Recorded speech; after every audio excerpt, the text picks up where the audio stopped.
السلام علیکم۔ آئیے ایک کہانی کی طرف چلتے ہیں۔ آج کو آپ ایک حقیقت، ایک سچی کہانی سناتے ہیں، ایک فیملی کے ممبر کی، ایک باپ کی، ایک ماں کی، ایک بیٹے کی۔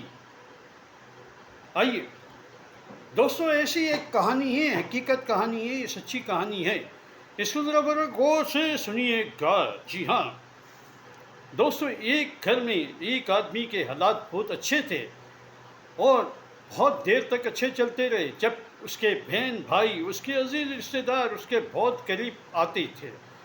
جیسے ہی وہ آدمی بیمار ہوا، چرپائی پہ پڑ گیا، اس کے بچے چھوٹے تھے، اتنے بھی چھوٹے نہیں تھے، بس صحیح تھے، اپنے آپ کو سنبھال سکتے تھے۔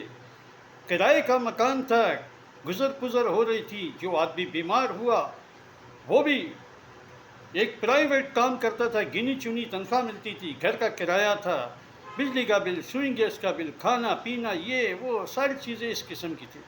تو دوستو، وہ بیمار پڑ گیا، چرپائی پہ پڑ گیا، یہاں تک جیسے جیسے بیمار ہوتا رہا، اس کی طبیعت بگڑتی رہی، یہاں تک کہ دوائی کے لیے پیسے نہیں تھے۔ اب وہ آدمی بیمار پڑ گیا، اس کے گھر والے پریشان، اس کے عزیز رشتہ داروں کو سب کو پتہ تھا کہ یہ بیمار ہے۔ وہ اس سے قدم پیچھے کھینچنے لگے، اس کے عزیز رشتہ دار، یہاں تک کہ اس کے سگے جو بہن بھائی وہ بھی پیچھے قدم کھینچنے لگ گئے۔ اس حالت میں اس کی بیوی اور اس کے بچے ہی ساتھ دے رہے تھے اپنے باپ کا، اور بہت پریشان تھے۔ بچوں نے بھاگ دوڑ کر کے، نائٹ ڈیوٹیاں کر کے، دیر لگا کے، دن رات ایک کر کے پیسہ کمایا اور اپنے باپ کا علاج کروانا شروع کر دیا اس طریقے سے۔ یہاں تک کہ بچے پڑھے لکھے بھی تھے اور کچھ کام بھی جانتے تھے، الیکٹریشین کا بھی کام جانتے تھے، درزی کا بھی کام جانتے تھے بچے۔ دو بچے سیانے تھے، باقی دو بچے چھوٹے تھے، ایک بیٹی ایک بچہ چھوٹا تھا۔ تو دوستو، یہ آپ کو حقیقت کہانی سنا رہی، جب آدمی کے اوپر پڑتی ہے، جب پتہ چلتا ہے، مشکلات جب سامنے آتی ہے، اپنے ہی ساتھ چھوڑ جاتے ہیں، سایہ چھوڑ جاتا ہے ساتھ۔ صحیح دوستو، اس طریقے سے ہی وہ آدمی کی طبیعت بگڑتی رہی اور وہ بیمار پڑا رہا۔ بچوں نے رات دن ایک کر کے اپنے باپ کا علاج کروانا شروع کر دیا۔ بھائیوں سے، دوستوں سے، عزیزوں رشتہ داروں سے مدد مانگی، سب نے منع کر دیا، ہمارے پاس کچھ نہیں ہے۔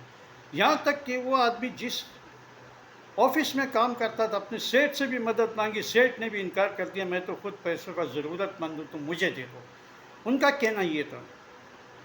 خیر، بچوں کو بڑا رونا بھی آیا، ترس بھی آیا اپنے باپ کے اوپر۔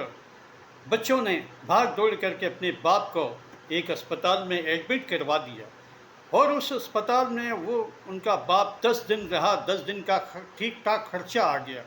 بچوں نے بھاگ دوڑ کر کے اپنے بچوں کو، اپنے باپ کا علاج کروا لیا، اور باپ صحتیاب ہو گیا اس طریقے سے۔ اور جب باپ صحتیاب ہو گیا تو باپ نے پوچھا، بیٹا پیسے کہاں سے آئے؟ بچوں نے بولا، ابا ہم نے بھاگ دوڑ کر کے، نائٹ ڈیوٹی کر کے، اور ہم نے آپ کا علاج کروایا۔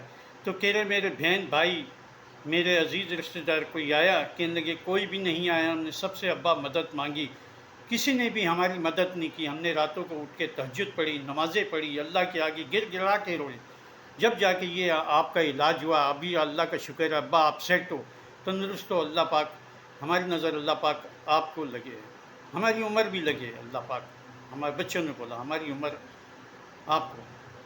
تو اس طریقے سے وہ بندہ ٹھیک ٹھاک ہو گیا، اپنے کاروبار میں پھر سے جانے آنے لگا۔ جب ان کے عزیز رشتہ داروں کو، بہن بھائیوں کو پتہ چلا وہ ٹھیک ہو گیا ہے، آہستہ آہستہ پھر وہ ان کے گھر آنے لگے۔ اب ان کے بچوں کو، ان کی بیوی کو پتہ تھا، انہوں نے پوچھنا چھوڑ دیا، انہوں نے بولا دفع کرو، یہ کیا ہے؟ وہ آتے تھے، ان کے بچے بھی ادھر ادھر ہو جاتے تھے، کیونکہ وہ سمجھ چکے تھے کہ ہمارے باپ کے ساتھ، ہمارے عزیز رشتہ داروں نے یا ان کے بہن بھائیوں نے کیا ظلم کیا ہے۔ ایک طوفان ٹوٹا تھا ان کے گھر پہ۔ اس طریقے سے ان کے بچوں نے ایک جگہ اپلائی کی ہوئی تھی، اخبار میں ایک ویکنسی آئی گورنمنٹ کی، ہمیں کچھ بندوں کی ضرورت ہے۔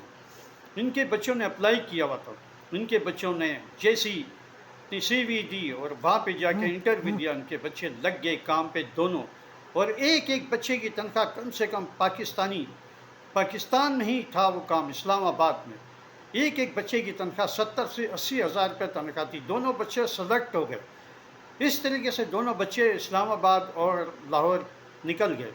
وہاں سیٹ ہو گئے. انہیں نا بچوں نے دل لگا کے دن رات کام کیا اور اپنے پیسے اپنے ماں باپ کے اکاؤنٹ میں بھیج دیتے تھے. اس طریقے سے ان کے گھر کا انتظام چلنے لگا. دوستو یہ ایک حقیقت کہانی ہے، سچی کہانی ہے، اور اس کو آپ لوگ زیادہ سے زیادہ لوگوں کو شیئر کریں اور زیادہ سے زیادہ لوگ اس کو لائک کریں، اس کہانی کو آگے پیش کریں.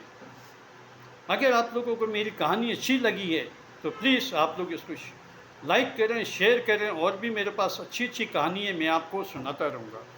دوستو آپ کو کہانی کیسی لگی؟ آج کی کہانی آپ کو میری کیسی لگی؟ یہ کہانی سن کے حقیقت میں رونگٹے کھڑے ہو جاتے ہیں. اسی پہ راجہ محمد حمید کو اجازت دیجیے گا. پھر ایک نئی کہانی ایک نئے پروگرام کے ساتھ بہت جلد حاضر ہوئیں گے. السلام علیکم.